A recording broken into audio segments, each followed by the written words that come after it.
Seraph of the Ends, you gotta stop spoiling stuff in your opening song. Like, damn it. Like, the opening song has spoiled the friend being alive and turning into a vampire, and then the spoiler in the opening song this week spoiled the entire episode.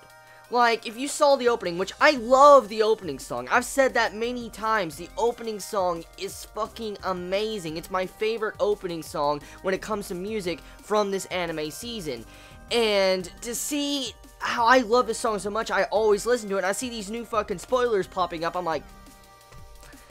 So, yeah, with this week's episode of Seraph of the End, or Owari no Seraph, the opening spoils this episode's outcome, which... Well, let's, factor this in. We do know that this series has been slightly cliche, and it hasn't been the most original, but it's been entertaining, so to say. And I kind of figured all of them would be fine if I really think about it.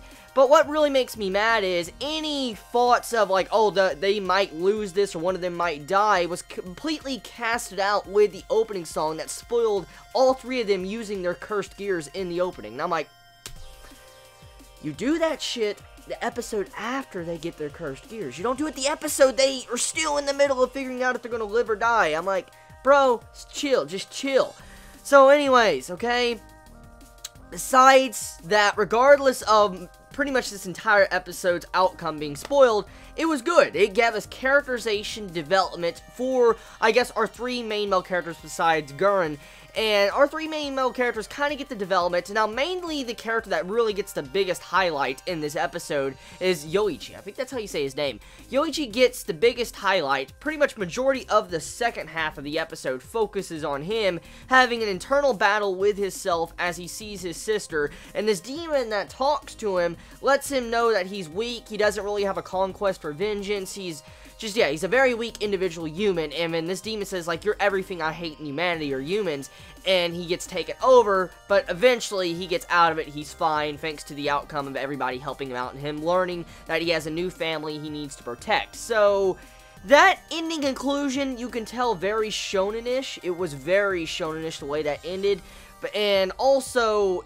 I still like the character, I'm glad he was saved and fine, but very shonen-ish in that regard. Now, the first half of the episode, it gives us some really good development and some hints at some things that are going on behind the scenes. So, here's what I want to bring up. For one thing, the demon that our main male character, Yu, has now, the cursed gear or the katana, the demon inside of that told him that he is only he has 10% non-human inside of him. Like, he has a different type of thing inside of him, whatever it is. So, he's not fully human. And I'm like, so, okay, so, experimentation. Now, there's two ways you could factor this in, okay? Of course, Yu is unaware. He's unaware of this. He was unaware of that he was been tampered with or experimented on, and he's, not fully human. He was completely unaware, so of course he doesn't have memories of that. Now, here's the question we have to wonder. Did the vampires tamper with you, or was it the actual humans that tampered with you? Now, here is the bigger thing we have to factor in. Now, I don't know if this is to say for everyone. This is an out there theory, but I have to mention it. If he is, let's say, not fully human, Yu is not fully human, is that the reason why he didn't die by the virus that attacked and killed majority of humanity? Like, what if all the humans that are still left alive at this moment has some form of non-human inside of them, and that's kind of why they are still around?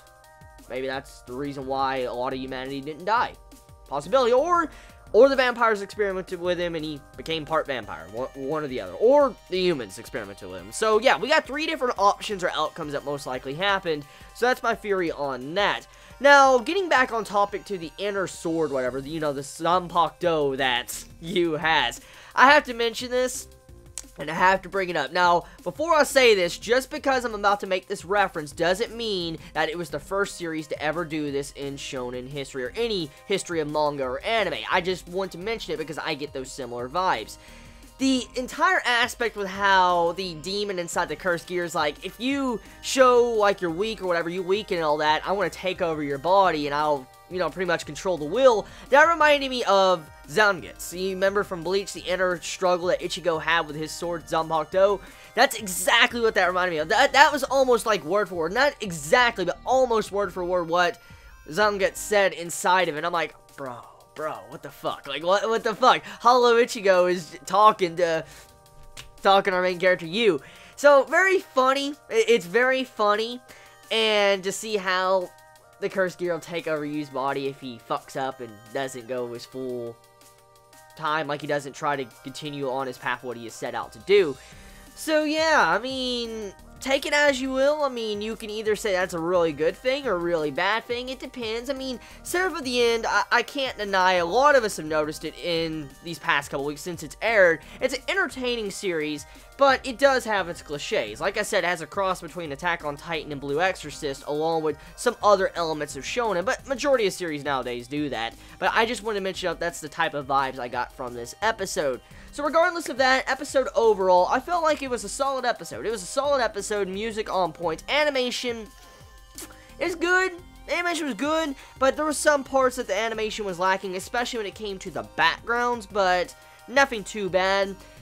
Like I said, music, though, is subjective, too. It depends on your taste in music, if you like the music, and I really like the music in this episode. It really helped with a lot of these scenes, especially the ending segment with getting to see Yoichi having his inner struggle with, you know, how he's fighting back his body. I like the music in that scene, and I also like, you know, the opening song regardless of the spoilers. So that's about it. I mean, that's about it when it comes to this episode of Seraph of the End. Tell me your thoughts in the comments below. I mean, how do you feel about this week's episode? Did you enjoy it? Did you hate it? How do you feel about, you know, the Bleach vibes? How do you feel about the opening kind of spoiling majority of this episode, or kind of the outcome of this episode? And are you really affected by that, or you don't care because you expected that much when it comes to opening songs? Just let me know. You all have a wonderful day or night wherever you live. Please be safe. Chibi out.